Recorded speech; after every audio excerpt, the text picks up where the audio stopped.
Komið heil sæl og verið velkomin í föstudagsþáttinn. Við ætlum að venja að tala ýmislegt og við ætlum að byrja á því að tala um Iceland Airwaves sem voru hérna á Akureyri og Reykjavík liðna helgi og ég held að nú sé hægt að segja að þetta hafi verið dálítið vel heppnað eða hvað?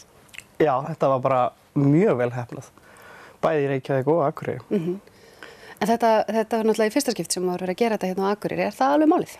Já, þetta ánáttúrulega svolítið rætisynir að rekja hingað norður og hérna Grímur hafði samband við mig sem á hérna Iceland Airwaves og spurði hvort að ég vildi taka þátt hérna á Akureyri og byrja aftur, koma með ræturnar tilbaka. Hvernig eru ræturnar? Komdu með rætur? Þetta tengist í gegnum, nú þekki ég ekki eiginlega alla söguna en hérna Grímur fór með hana hérna á Iceland Air hótelinu á Akureyri og í svona stuttum dráttum þá hérna var það bæjarstjórinn okkar hérna á Akureyri sem að samþykkti og styrkti eitthvað band sem spilaði hérna, skilst mér, 99 í flugskýli í Reykjavík. Að mig minnir Toy Machine. Já, hið stórmerka akureyska band. Toy Machine, þetta voru hvað, Baddi Seta og Atli og hérna, hvað heit hann? Ógeðslega flottur söngvari. Allavega, önnur saga. Önnur saga. Þetta er allavega hérna hvað 18 eða 19. skipti sem við heldum Airwaves núna. Þannig að það var rosa gaman að fá að koma til Akureyrar og halda þetta hér. En þetta getur útskýrt fyrir þeim sem kannski þekki ekki alveg fyrirbæri. Hvað er þetta stórt, hvernig virkar þetta? Hvað er Iceland Airwaves? Iceland Airwaves er bara tónlistarhátíð og hún stendur í 5 daga og það eru fullt af hérna húsum sem við leigjum og tökum að leigu og hérna fyllum af tónlistarfólki og það byrjar oftast svona um 8-leytið á kvöldin en hérna og stendur yfir til kannski 1-2 en á daginn er svo off-venue og það er þá oftast bara hérna, barir og fleira sem að fá til sín fólk en eins og hér á Akureyri vorum við með Landsbankann.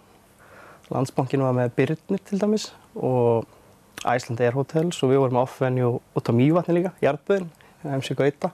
Ég sá örugglega, get ekki verið, ég sé eitthvað trillta mynda honum eitthvað bara upp þar sem var að halda honum bara eitthvað. Já, hann hoppaði út í Jarðböðin skilst mér, það var alveg svakaleg upplifun þarna fyrir fólkið. Það var mjög gaman. Nákvæmlega. Og þetta voru alvöru númer.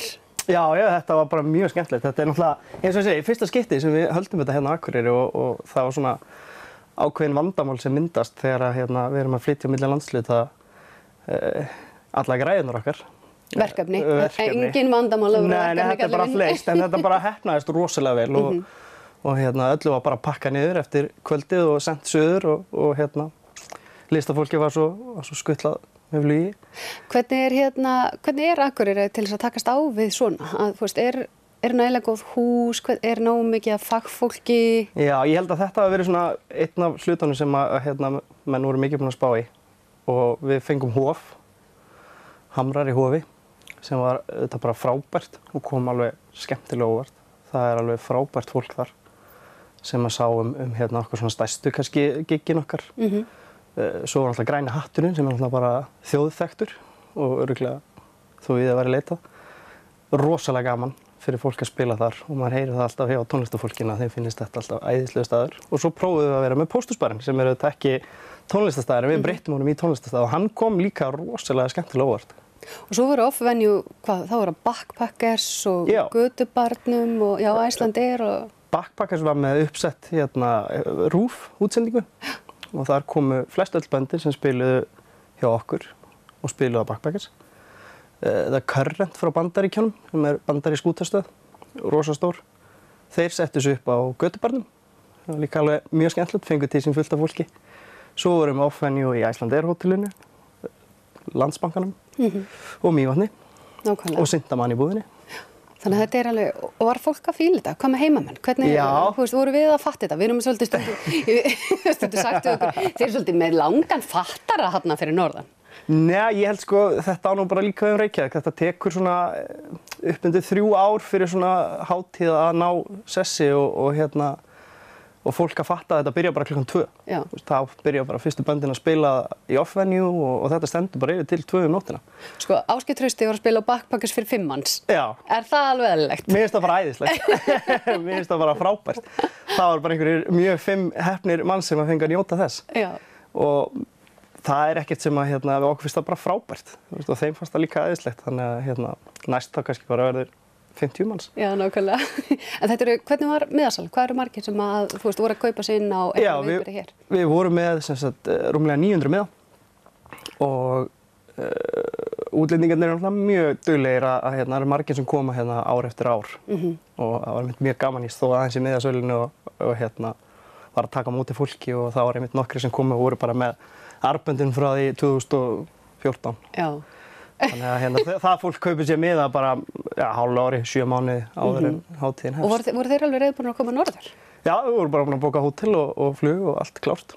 Þetta hlýtur að vera, sko fyrir, að því að nú alltaf verið að leita einhverju svona vetrarferðaþjónustu, einhver aðdráttarafl sem að skipti máli fyrir ferðaþjónustun og svæðinu.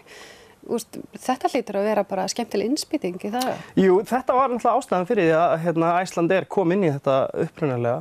Það var að auka ferðaþjónustu á þessum dauðatíma sem var þá mjög dauðatími, sérstaklega í Reykjavík þá, nóvember mánuður. Já, nú þetta svolítið dauðatími hérna út á landi. Nú þetta svolítið dauðatími hérna út á landi. Það alveg tilvalið að færa sig hingað og nýta okkur flugsamgöngunar og hérna.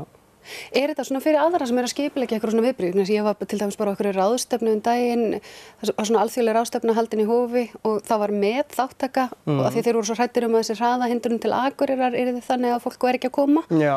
Og einmitt þetta sem við tala aðstöð og svona, en mér heyrist ef eitthvað að þá sé þetta bara sé þetta ekkert svona mikið vesen. Við erum bara með heimsklassa aðstöðu hér á hérna, sérstaklega í Hofi. Það er engu líkt að vinna með því fólki. Það var það sem kom okkur mest óvart. Þegar við settum þetta allt upp, þetta var alltaf rosalega mikið logistík á bakvið þetta, að ferja allt fólkið og tækin á milli og þetta var bara tæklað með heimsklassa. Og bros og vör? Já, ekki vandamál. Við á N4 vorum að taka upp tónleika fyrir Rúfi í Hofi og við fundum þetta einmitt, þetta er alveg heimsklassa að geta farið inn í þetta hús og tala nú ekki sko hljóðmennina bæði í Hofi og græjurnar sem orðnir, við vorum hérna með upp á annarri hæðina einhverja sko per excellence. Þetta er bara eins og ég segi, þú veist, við erum að fá hérna heimsklassa listafólk og það fólk bara átti ekki til orð yfir aðstöðinni og búnaðinum og fólkinu. Magnað. Það er ótrúlega skemmtilegt. Erum við stundum pæltið hvort við megum aðeins fara svona upp úr skurðunum og vita hvað við erum flott? Ég alveg klárlega. Það er bara Hof eitt af þessum stöðum hérna á Akureyri sem er bara pínu geymdur demantur. Já. Og hérna við kannski föttum það ekki alveg hvað þetta er óbúslega flott bara.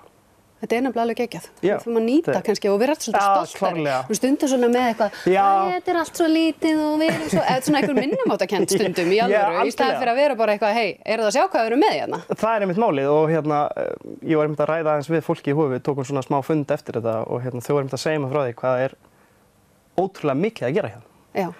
Við kvörtum oft undan því að það sé ekki nógu mikið að gera en kíkið á hérna, mag.is og skoðið hvað er ótrúlega þétt dagskráin. Þau eru að fá til sín, það eru 90 manns á sviðinu hérna núna þegar rússneski balletinn kemur. Pældi því. Og að skila plús sem er nú hérna... Akkurat, þannig að þetta er alveg keppnis sko. Þetta er keppnis. Heyrðu, eigum við ekki að fá að sjá smá frá Vök? Vök. Geggjaband. Þau eru frábær. Þau voru einmitt alveg bara heiminánað þegar þau voru komið hingað. Við verðum alltaf að nefna það, það er búið að staðfesta Akureyri á næsta ári. Já, heldur betur. 8. til 9. nóvember, næsta ár, klárt mál. Og við hérna byrjum á 2 dögum og sjáum hvernig miðasalan fer af stað og hvort við bætum ekki laugardeginu við líka. Stefnan. Geggjað. Herðu, takk fyrir þetta og bara, þú veist, rock on. Takk fyrir leiðis. Kíkjum á Vök í Hofi á Icelandair.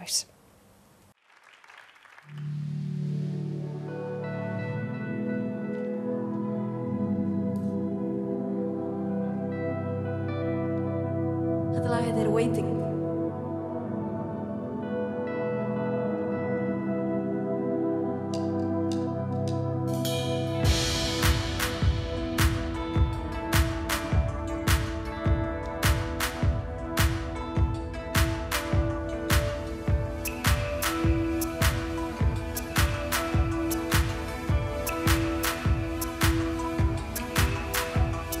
I will not lie. I see